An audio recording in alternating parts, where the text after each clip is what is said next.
Quran promote violence? Quran does not promote violence. It emphasizes peace, justice, and compassion. Islam, meaning peace, Really? includes verses about self-defense. This violence in Islamic sacred book. The word Islam means submission, often directs continuously that its followers must convert you to Islam or kill you if you refuse to convert.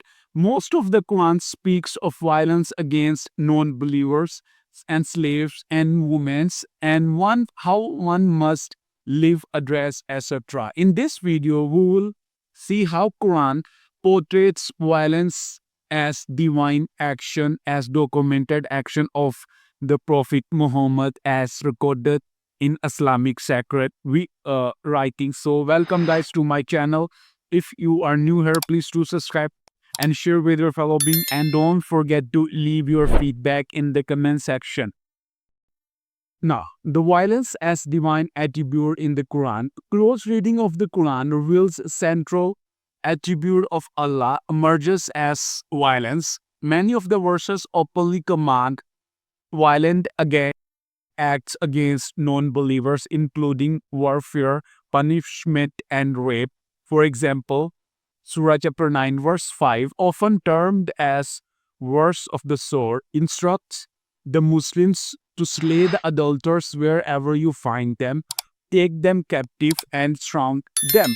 Likewise, in Surah chapter 8, verse 12, Allah commands to strike above the neck of disbeliever, framing violence as divinely ordained. Now, these passages are not remote but a part of broader theological framework where Allah's attributes extreme violence manifested through physical conflict. Surah chapter 47 verse 4, for instance, commands Muslims to strike at the neck of their enemies. Extreme violence as a primary attribute of Allah cannot be explained away by any contextually limited scenario. This is further confirmed by the example of Prophet Muhammad. Now, Hadith and Prophet Muhammad's example. The Hadith's collection of saying and deeds attributed to Prophet Muhammad amplify the Quran's violent themes by detailing their execution. Though Sahih Bukhari and Sahih Muslim, considered authoritative by Sunni Muslims, recount episodes where Prophet Muhammad ordered or participated in raids, execution and rapes and enslavement of captives. For example, the murder of a poet critical of Prophet Muhammad is justified in Bukhari as a defense of Islam. Likewise, after the battle of Banu Qurayza, the Hadith records the execution of hundreds of Jewish men and enslavement of their women and children, actions framed as divine judgment. These accounts, matching with Quranic injections, suggest that violence was not a merely sensible response to tribal warfare, but a sentient expression of Allah's character.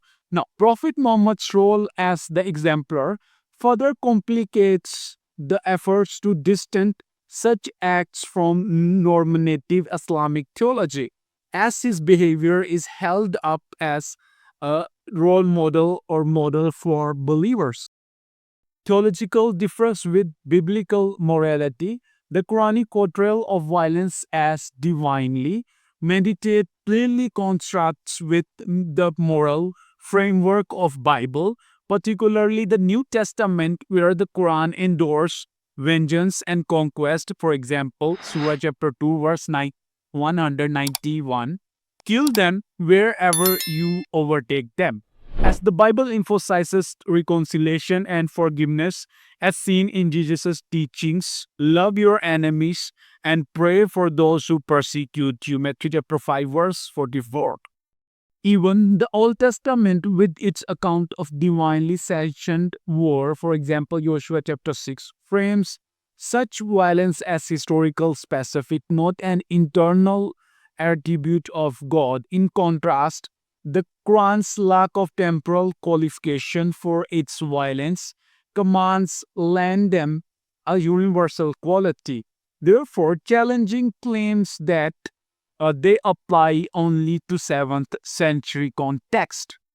Now, final thought on this video. This theological disagreement raises profound moral questions as commanded as slaughter by modern religious and secular standards. Murder, enslavement, sexual violence find the justification in the Quran and Hadiths, whereas Bible ethics, despite their own complexities, trend toward peace and forgiveness. And I hope you guys like this video.